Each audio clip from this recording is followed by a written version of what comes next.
Bueno, muy buenas tardes. Muchas gracias por venir. Hoy vamos a hacer la segunda intervención del curso de Arte Contemporáneo Canario. Bueno, el curso no se plantea como un recorrido historicista sobre esos 40 años que han pasado desde los 40 años de la dictadura, ¿no? No se trata de hacer un recorrido cronológico de los acontecimientos, de las exposiciones, de los movimientos que se fueron sucediendo, sino de lo que se trata es de hacer una especie de balance interpretativo para intentar orientarnos dentro de la complejidad del panorama de la producción artística reciente en Canarias, ¿no? Entonces, bueno, ese panorama interpretativo, esos recorridos interpretativos que vamos a hacer, desde luego tienen que tener en cuenta siempre la complejidad de la producción artística. El otro día, por ejemplo, cuando iba a recoger a Gonzalo González, cuando vino a la intervención, bromeé con él porque le decía, mira, Ramón acaba de sintetizar los 40 años de trabajo que llevas en 10 minutos. Y eso realmente es una acción muy, muy violenta, ¿no? Como ustedes comprenderán, hacer una cosa así es imposible. No se puede reducir el trabajo de los artistas contemporáneos y de sus obras a casillas. Por lo tanto, nosotros lo que vamos a hacer no es encasillar a los artistas y colocarlos en sitios o en líneas claras que los sitúen de una manera estática, ¿no? Sino hablamos de ellos estableciendo marcos de contextualización que nos permiten aproximarnos por lo menos a hipótesis de cómo deberemos orientarnos dentro de la producción artística reciente, ¿no? De este modo ustedes verán que, bueno, yo hablaré aquí de algunos artistas que ya Ramón ha citado y también en charlas sucesivas pues saldrán otros artistas que yo mencionaré ahora mismo, ¿no?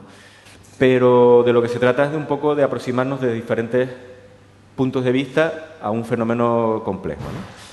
El planteamiento de la charla de hoy, pues, como indica su nombre, es la pintura como experiencia. Pero la pintura como experiencia es un nombre corto, es un titular. En realidad debería titularse algo así como la superficie pictórica como fuente del enunciado artístico o como fuente de la experiencia artística, ¿no? Y lo que vamos a plantear, o lo que voy a tratar de plantear, es que una de las características que define la producción contemporánea de las artes visuales en Canarias es que tiene una cierta afición en muchos artistas relevantes, tiene una cierta afición por la materialidad. Por una materialidad especialmente dedicada, con una intención de mimar,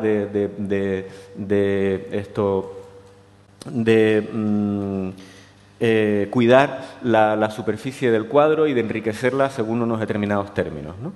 Entonces, bueno, este cuadro, como pueden ver, es un cuadro que es un interior de una especie de habitación o de una especie de buhardilla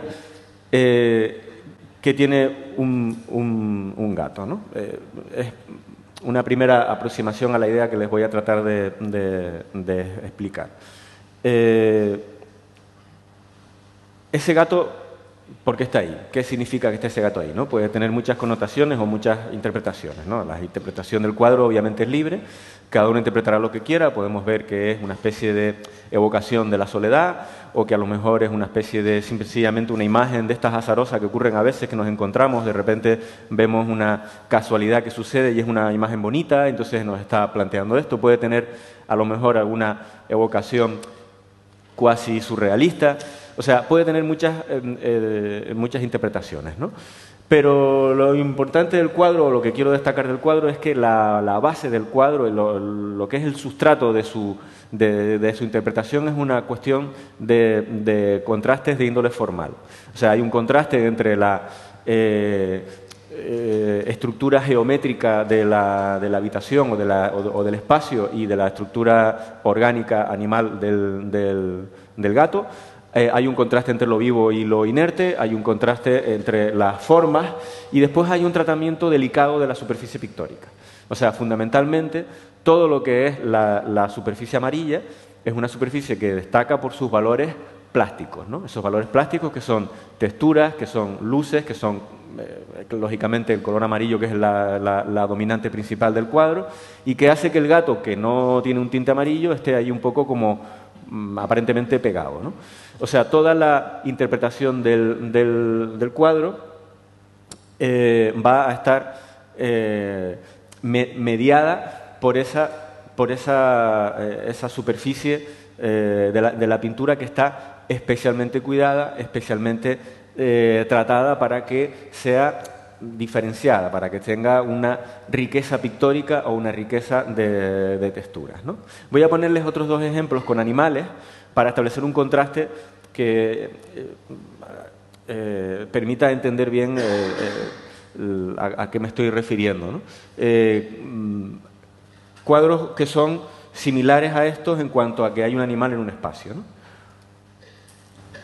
Bueno, esto no es un cuadro, pero es una escultura, pero a los efectos que nos interesa es un cuadro. Por cierto que yo durante toda la charla me voy a referir casi todo a la pintura. O sea, toda esta línea interpretativa tiene que ver sobre todo con el marco pictórico, ¿no? Bien, aquí lo que vemos es un bronce. Esto es una obra pequeñita de Gonzalo González de 15 por 15. Es un cubo de 15 por 15 por 15 centímetros de fondo que tienen, como puede ver, un lorito.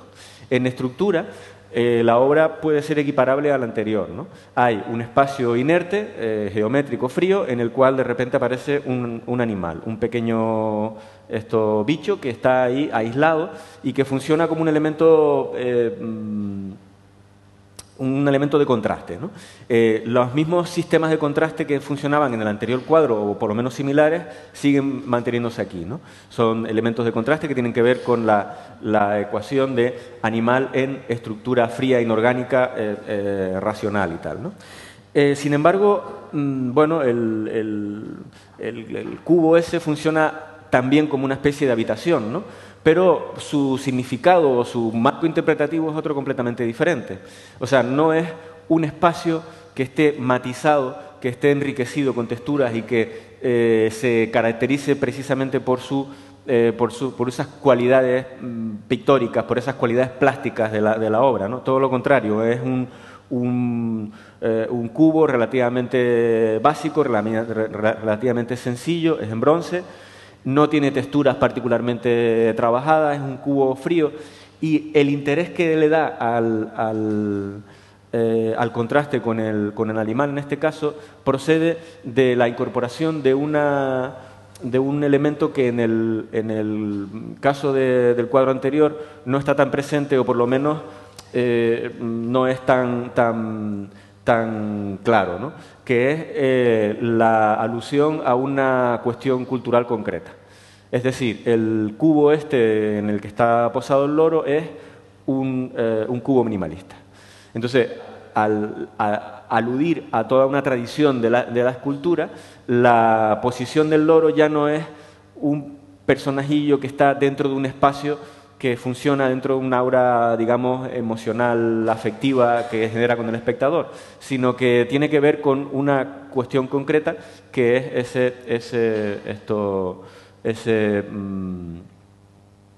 ese elemento cultural concreto que es el cubo minimalista. Por lo tanto, la referencia es una referencia, si se quiere, conceptual, o si se quiere, intelectual. Es una referencia que va por un canal distinto. No va por el canal. Para entender esta obra no hay que aproximarse de manera sensorial a la obra, sino que hay que interpretarlo de forma que, si nosotros no sabemos lo que significa el minimalismo, lo que implica un cubo minimalista, pues nos estaremos perdiendo algo vital en la obra, mientras que en el caso del gato no nos perdemos nada. En el caso del gato nosotros podemos llegar y decir, caray, qué bonita la imagen, qué interesante, qué punto tiene, ¿no? Le pongo un tercer ejemplo, que es este.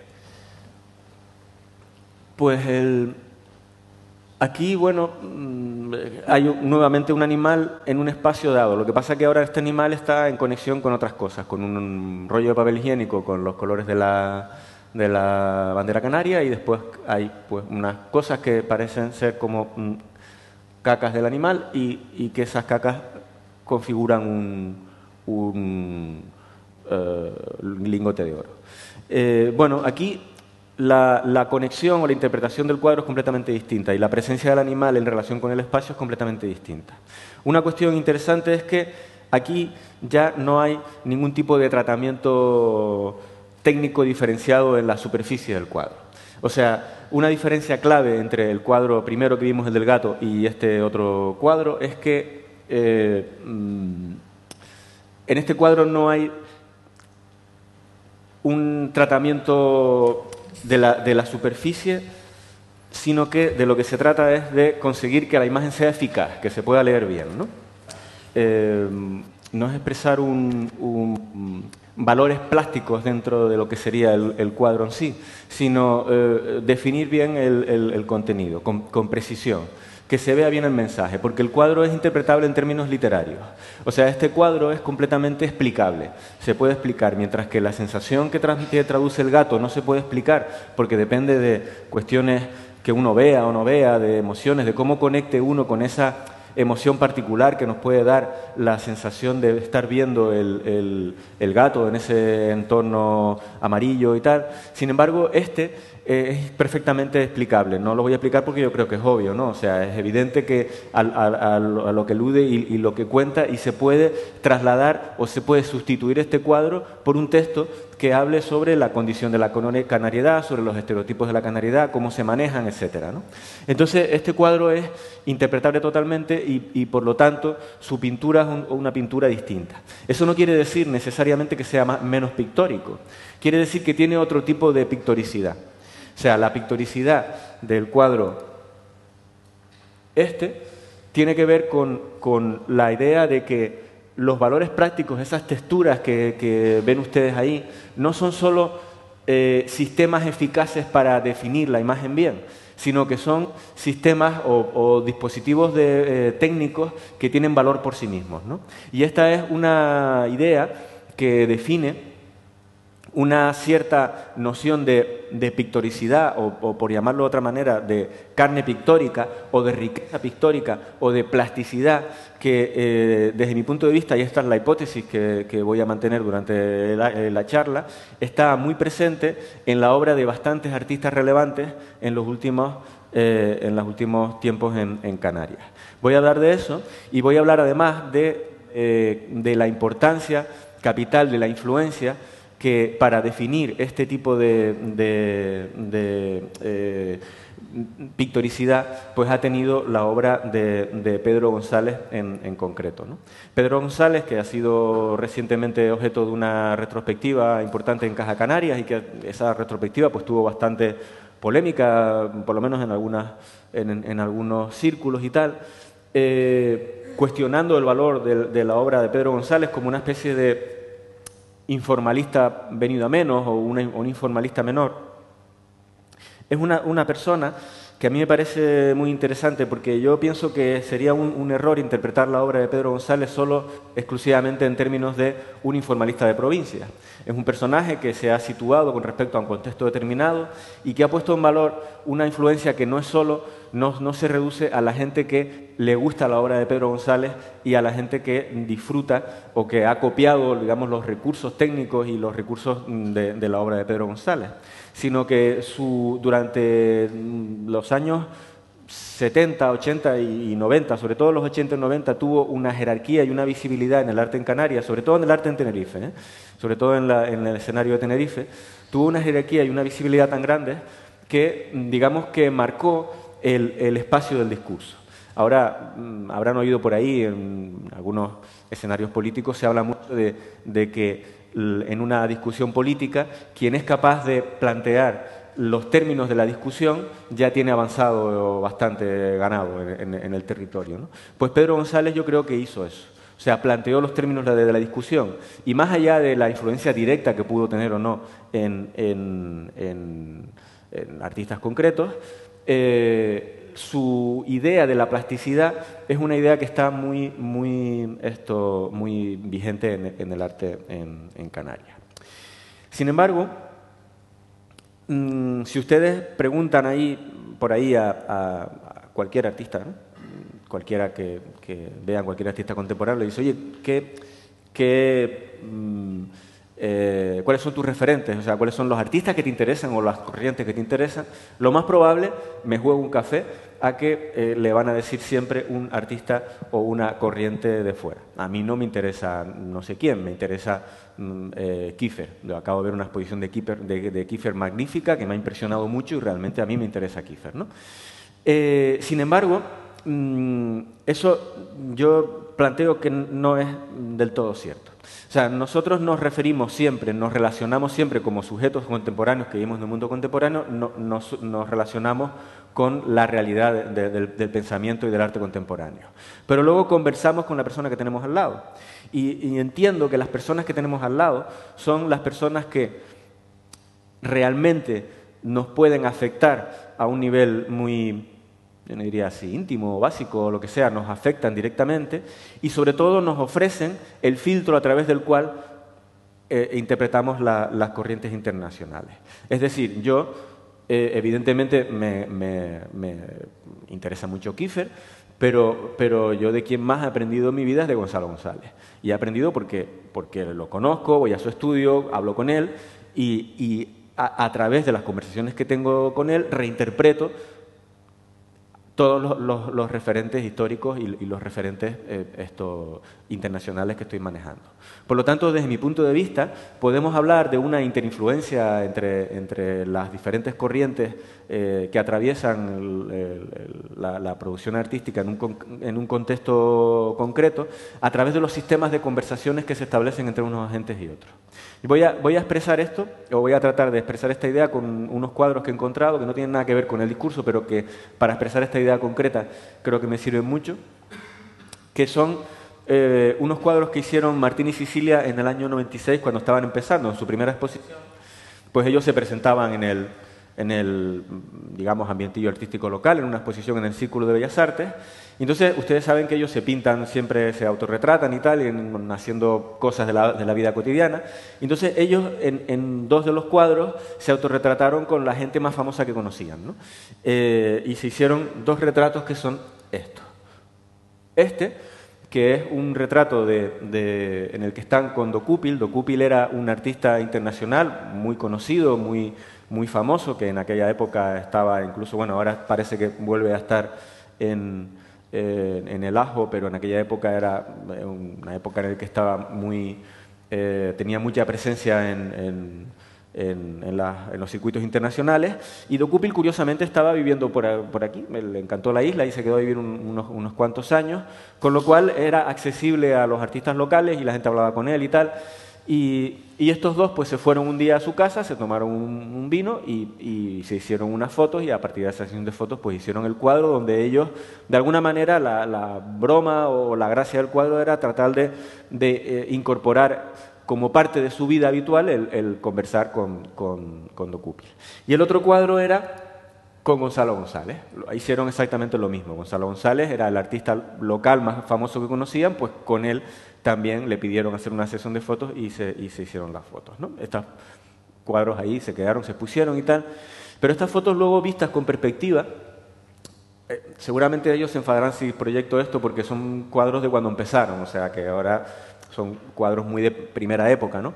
Pero bueno, los sitúo en ese contexto. Ellos en esta época estaban todavía estudiando arte, o sea, estaban prácticamente en los primeros pasos, ¿no? Y bien, leídos con perspectiva, estos cuadros a mí me parece que son muy interesantes para ver, ¿no? Porque fíjense las actitudes que tienen. Ellos van a ver al artista internacional y se sientan delante de él, y lo que hacen es imitar lo que el artista hace. El artista se muere la uña, pues ellos también se mueren las uñas, ¿no? Ese es el juego que se establece en el cuadro. Sin embargo, cuando van a ver al artista local, hablan con él. Lo que están haciendo es hablar. De hecho, el artista les escucha y ellos están hablando. Aquí hay una conversación, mientras que en el otro lado solo hay una imitación. Desde mi punto de vista, esto es más o menos lo que sucede en el ámbito de las referencias. Nosotros copiamos a los artistas internacionales, no los conocemos, los vemos en los libros, a veces vemos alguna exposición, seguimos sus trayectorias y los imitamos, no en un sentido peyorativo, sino en el sentido de que estamos relacionándonos con las tendencias artísticas internacionales, pero con la gente con la que conversamos es con la gente que tenemos al lado, con las referencias, inmediatas, ¿no? Por eso entiendo que la influencia de un artista como Pedro González y su idea de la carnalidad pictórica, la idea de que el cuadro es, bueno, esto es una obra arquetípica de Pedro González, de su época de Cosmoarte, ¿no? Y en esta época ya vemos desarrollado el sistema en el cual el cuadro es una masa abstracta y esa masa abstracta tiene carne pictórica, tiene muchas texturas diferenciadas, con diferentes calidades, y esas texturas son valores en sí mismas. O sea, Pedro González, si uno iba y le decía, mire, estoy pintando un cuadro que lo hice mirando al horizonte todos los días por la mañana. A Pedro González le interesaba poco los procedimientos en el cuadro. Lo que le interesaba es si el acabado del cuadro era bueno. Para él el cuadro era bueno o malo. Y el cuadro era bueno o malo para Pedro González no en términos de que manejara una imagen procedente, que su significado fuera interesante, que tuviera una cuestión literaria potente, que desarrollara elementos conceptuales interesantes, que tuviera aspectos performativos. Ninguno de esos valores le interesaba. Lo que le interesaba es que al final el cuadro tuviera carne pictórica, ¿no? Y esa carne pictórica estaba expresada en tratamientos diferenciados de las diferentes superficies del cuadro, ¿no? Esta idea de carne pictórica, como les digo, voy a tratar de demostrar que ha tenido repercusión en el arte reciente en Canarias. Pero a su vez, tampoco Pedro González surgió de la nada. O sea, él hizo un informalismo en los años 60, pero ese informalismo no surgió de por ahí, ¿no? Sino que también tenía antecedentes. Y los antecedentes son los de los vanguardistas canarios de los años 30. El grupo de Gaceta de Arte. Yo no sé si todo el mundo está familiarizado con la idea de Gaceta de Arte. Yo lo voy a explicar un poco por encima. Si alguien ya se lo sabe, pues le pediré disculpas y también voy a ser bastante sintético, pero bueno, un poco por explicar todo el asunto. Este señor que está ahí, Eduardo Westerdal, es un poeta, escritor, crítico de arte, que es de las personas más influyentes o de lo mejor que ha dado la intelectualidad en Canarias en el siglo XX, ¿no? Y junto con otros intelectuales, a finales en el año 32 editó una revista que fue la Gaceta de Arte, de la que se sacaron 38 números. Fue una revista que, bueno, duró poco, duró 4 años, pero en realidad 38 números para lo que es un proyecto editorial autónomo es bastante. Y que fue posiblemente uno de los hitos más importantes de la cultura en Canarias en el siglo XX, puesto que allí se desarrolló una intensa labor vanguardista, pero además no solo se desarrolló una intensa labor vanguardista producida por intelectuales de Canarias, sino que además conectaron con gente con casi prácticamente lo mejor de las artes y las letras internacionales, de una manera que en Canarias nunca se ha vuelto a repetir. O sea, nunca hemos vuelto a tener una conexión tan íntima con las tendencias internacionales del arte y la cultura de vanguardia, ¿no? La Gaceta de Arte le interesaba la literatura, la arquitectura, sobre todo era la literatura, pero para lo que es las artes visuales tuvo dos cuestiones que son interesantes de reseñar. La primera es que fue el filtro a través del cual el surrealismo entró en el ámbito canario, ¿no? O sea, Westerdal era muy amigo, trabó mucha amistad con Óscar Domínguez. Óscar Domínguez estaba, como saben, viviendo en París, pintaba en París y estaba en el círculo directo del grupo surrealista en París. Con lo cual, a través de Óscar Domínguez y, por tanto, a través de Westerdal o de Gaceta de Arte, los surrealistas tuvieron un hueco aquí, entraron aquí. Aquí está la foto famosa de Bretón con su novia en uno de los camellos. Él parece ser que vino a Tenerife, se lo pasó pipa, le encantó la isla. Y estaba encantado con cómo le tratamos aquí y tal. Se hicieron un par de exposiciones surrealistas aquí y aquellos pasan por ser los episodios más gloriosos o de los episodios más gloriosos de la cultura en Canarias, ¿no? Tengan en cuenta una cosa, bueno, a través de todo esto, el surrealismo caló en Tenerife, porque además hubo surrealistas en Tenerife, o sea, estaba Juan Ismael y sobre todo estaba Óscar Domínguez, pero había más gente, ¿no? Estos son quizás los más importantes, pero Óscar Domínguez es una figura muy relevante del panorama. Y de alguna manera caló la idea de que Tenerife era una isla surreal, de que de alguna forma aquí teníamos alguna especie de conexión, yo no sé si metafísica o natural, entre comillas, ¿no? Una conexión con el surrealismo, que de alguna forma en nuestro temperamento anidaba algo surrealista, ¿no? El surrealismo caló bien en la cultura local. Entonces, tengan en cuenta que nosotros hemos tenido un gran artista surrealista, que es Óscar Domínguez, pero en Canarias no ha habido ningún gran artista expresionista, ningún gran artista cubista, ningún gran artista dadaísta. O sea, las otras grandes vanguardias del primer cuarto de siglo no calaron apenas en Canarias. Sin embargo, el surrealismo sí. El surrealismo sí que tenía un peso importante y tuvo una cierta influencia posterior en muchas de las actitudes con las que los artistas habitualmente se enfrentaban a la creación. O sea, podemos rastrear en la producción reciente del arte en Canarias también actitudes surrealistas, ¿no? Eso por un lado. Pero luego, por otro, hay que decir que la Gaceta de Arte no era una revista surrealista, para nada. Entre la nómina de los intelectuales vinculados a Gaceta de Arte, había uno, dos, tres, que eran más afines al surrealismo. Pero la plana mayor, sobre todo Eduardo Westerdahl y Domingo Pérez Minic, no eran surrealistas. Eduardo Westerdahl era, sobre todo, racionalista. Él abogaba por un arte universal y estaba muy influenciado por la arquitectura racionalista y en concreto por la Bauhaus. Había viajado por Alemania, había estado en contacto con las vanguardias de la época y estaba fascinado por el racionalismo. Y el racionalismo tiene una corte universal.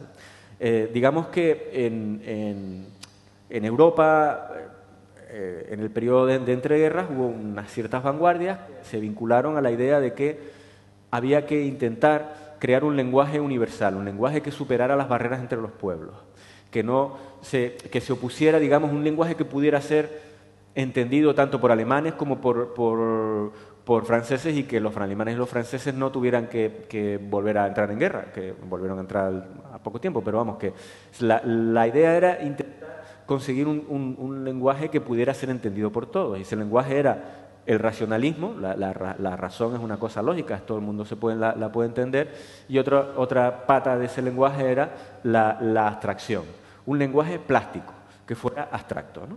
Entonces, bueno, a Domínguez le interesaba todo eso, le interesaba el diseño racionalista de vanguardia. Esto es un cartel, pero bueno, aquí se ven similitudes con el diseño de la revista Gaceta de Arte. Este es uno de los últimos números, pero vamos, se ven similitudes en sus estructuras de diseño y sobre todo le interesaba el arte abstracto.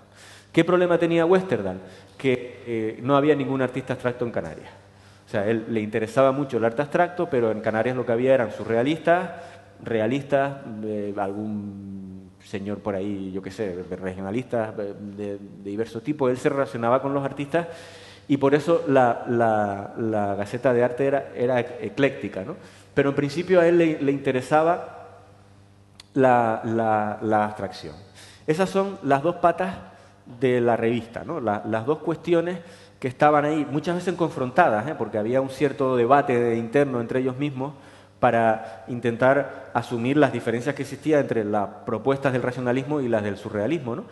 Pero esas dos cuestiones estaban implantadas en el imaginario cultural canario como la vanguardia, como las incorporaciones de vanguardia.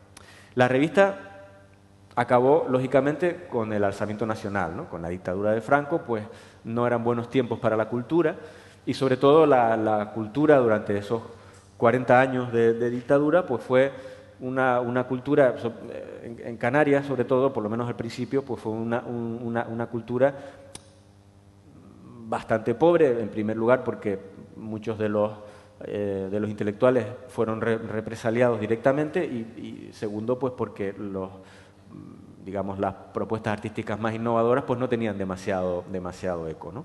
En Canarias en concreto, pues había un tipo de arte que era muy afín al régimen y otro tipo de arte que era neutral, en el sentido, pues regionalismo diverso, paisajes con bugambillas que durante toda esta época se asentaron bien como un estándar del paisaje canario. En fin, todo ese tipo de pintura relativamente poco interesante o al menos que no tiene un contenido crítico muy claro, ¿no? Sin embargo, en los años 60, bueno, en esta época, Westerdal sigue manteniendo su actividad. Él ya no hace la Gaceta de Arte, pero él sigue viviendo en Tenerife, sigue manteniendo su actividad cultural. Parece ser que mantiene todos sus contactos, los contactos que tenía con las artes internacionales, los sigue manteniendo por carta y tiene buena relación con mucha gente. Él tenía, por ejemplo, era amigo de Picasso. Y ahí él tiene una cierta, digamos, actividad intelectual interesante, ¿no? Y en los años 60 surge un nuevo grupito de artistas súper inquietos. Alrededor bueno, en realidad surgen aquí, también en Las Palmas surge otro grupito, pero nos interesa el grupito de aquí, que es el grupo Nuestro Arte. Entonces, el grupo Nuestro Arte es un grupo que realmente quiere mover el arte un poco y cambiar las cosas. Y esta gente se relaciona con Óscar Domínguez. En este dibujo de la conversación, con Óscar Domínguez, no, perdón, Óscar Domínguez había muerto, con Westerdal. En este tema de la conversación que se establece entre las personas que comparten espacio, pues ellos conversan, son famosos, conocidos, que los Westerdal, Óscar Domínguez, Eduardo Westerdal y su mujer, acogían a gente en su casa, hacían tertulias, tomaban unos vinos y tal, y hablaban de arte. Entonces hay un sistema de conversación que en ese contexto hace que la iniciativa de los jóvenes tenga un cariz determinado. En aquella época estaba de moda o estaba floreciendo en toda Europa el informalismo. Un ejemplo del informalismo puede ser Millares, que aunque es canario, vamos a situarlo que, como él estaba en Madrid, pues lo ponemos en la órbita madrileña. Él estaba formando parte del grupo El Paso y entonces Millares, digamos que su obra debe ser entendida más en términos nacionales que en términos de arte canario, ¿no? Esto también es opinable, pero en fin, en principio vamos a situarlo ahí, ¿no? Y esta es una pintura de Millares en la que, como puede verse, nosotros ahora podemos verla con un poquito de tono, digamos, como no decorativo, pero sí con un cierto tono agradable. O sea, la pintura es estéticamente agradable. Pero ustedes imagínense en los años 60, cómo podían ver esa pintura que está desgarrada, que está rota por todos lados, cosida de una manera así como chunga, y con esas arpilleras y tal, hechas un amasijo de cosas súper extrañas. Eso era prácticamente un caos, ¿no? La pintura esta es aguerrida, es una pintura radical, ¿no? Por lo tanto, eso es lo que le da, digamos, la calidad a Millares, que es reconocido como uno de los principales informalistas de Europa, seguramente, ¿no? El grupo Nuestro Arte, habían un pequeño grupo de intelectuales que, digo, estaban empezando, en el que estaba empezando a cristalizar esta idea. O sea, ellos estaban recogiendo todas estas influencias y las estaban volcando en una pintura que era una pintura abstracta.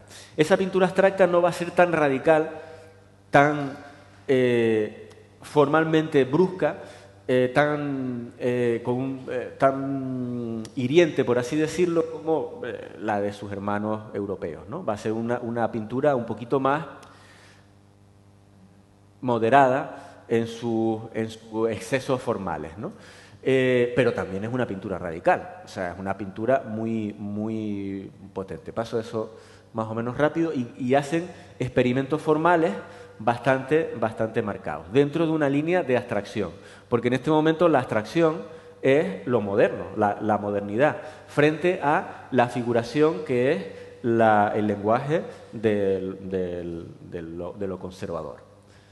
Entonces, dentro de lo que sería el informalismo, pues hay una serie de artistas y de intelectuales, en este caso María Belén Morales, Maribel Nasco, el propio Pedro González, José Abad, José Luis Fajardo. Y en Las Palmas también había gente que estaba trabajando dentro de la línea de esta nueva abstracción, pero no nos vamos a centrar en ellos, ¿eh? Solamente se los pongo un poco como ilustración rápida, porque el que me interesa es la figura de Pedro González.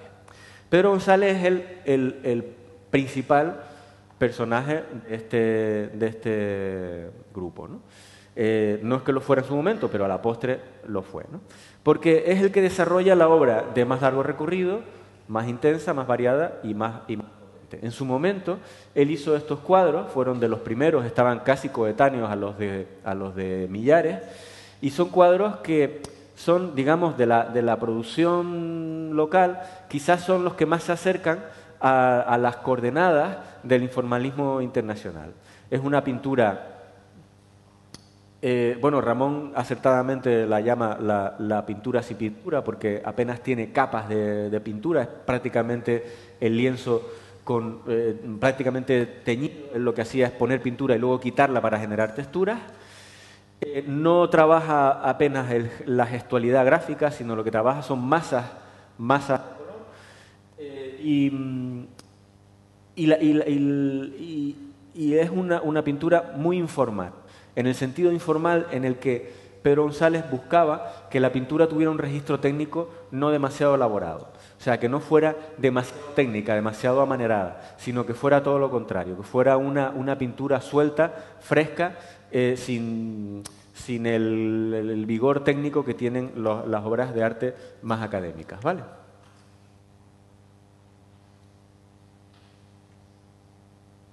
Fíjense en el detalle de cómo funcionan las masas cromáticas y cómo ese blanco en concreto está encima, puesto encima como hay tres zonas de pintura que son apenas pintura diluida y hay una masa de color blanco, ¿no? Que también es una veladura en verdad, pero que es una masa de color. Retengan eso para que luego lo vean en otras obras por ahí, ¿no? Bien, la obra de Pedro González va evolucionando. Voy a ir un poco rápido porque me he retrasado mucho con la entrada y tal, pues parece que esto se ha ido y queda bastante bueno. Y al final desarrolla un lenguaje en el cual poco a poco va incorporando elementos de espacio. Si se fijan en este cuadro hay como insinuaciones de sombras, insinuaciones de volumen, y esas insinuaciones de sombras y de volumen ya generan un espacio que luego se va a convertir en figuras, en cosas, pero que la lógica del cuadro va a seguir siendo una lógica abstracta. O sea, básicamente el cuadro es una superficie repleta de incidencias que tienen valor por sí mismas, ¿vale? Esa es un poco la idea. Y esto es una idea que viene de antiguo. En concreto, viene de bueno, su raíz está básicamente en los impresionistas. Hay un momento de los impresionistas en los cuales ellos cogen y de repente pintan, qué sé yo, el reflejo del agua con dos brochazos. Y ese brochazo, si lo vemos de lejos, vemos el reflejo del agua, pero si nos acercamos lo que vemos es el brochazo. A partir de que ese momento se empieza a instaurar, los brochazos en sí, alejados de lo que serían el reflejo del agua, cada vez serían más importantes, hasta el punto en el que llegan a ser independientes y se produce una abstracción. Ese es el proceso que siguieron, por ejemplo, cada uno por su lado, Kandinsky y Mondrian. Era conseguir ir poco a poco a partir de la abstracción, a partir de una figuración donde los brochazos, o sea, los signos pictóricos eran cada vez más evidentes, hasta lograr un cuadro que era simplemente signo pictórico. Por lo tanto, más o menos a partir del año 18, pues ya está más o menos perfilada una abstracción que sería básicamente la que atravesaría todo el siglo XX. Hay un teórico del arte, Afflerbach, dice que una vez nos hemos dado cuenta de que la pintura es fundamentalmente lenguaje plástico, o sea, fundamentalmente masas y colores, ya la figuración solo son, en el mejor de los casos, decía Barr, distracciones para poder ver esas masas y colores, y en el peor de los casos son obstáculos que nos impiden ver realmente la plasticidad del cuadro. Entonces Mondrian, que funda, como saben, en el neoplasticismo, era eso, una nueva plástica, una nueva plasticidad basada en el valor intrínseco de los signos pictóricos, ¿no? Este cuadro de Gauguin es bastante previo a todo esto, habla un poco de eso. Hay dos señoras que están desarrollando unas acciones, esas acciones tienen un significado simbólico, metafísico, lírico, simbolista, lo que sea, pero básicamente el cuadro está repleto, como pueden ver, de incidencias, de formas de colores. Si nosotros lográramos quitar a las señoras mentalmente, podríamos ver que el cuadro de alguna forma sigue funcionando como cuadro abstracto. Esa es un poco la idea de la plasticidad. Tiene que ver con esto, que es un cuadro de Miró Marinó, que es un artista catalán afincado en Gran Canaria, que Pedro González admiraba, donde, como pueden ver, sucede lo mismo. Hay una gran plasticidad, un montón de materia pictórica que casualmente tiene forma de piedras, pero que en realidad da igual porque el cuadro funciona como cuadro abstracto. Y esa era la idea de Pedro González. En Pedro González, él empieza a introducir figuras, pero sus cuadros funcionan siempre como elementos abstractos con esa idea plástica, ¿vale?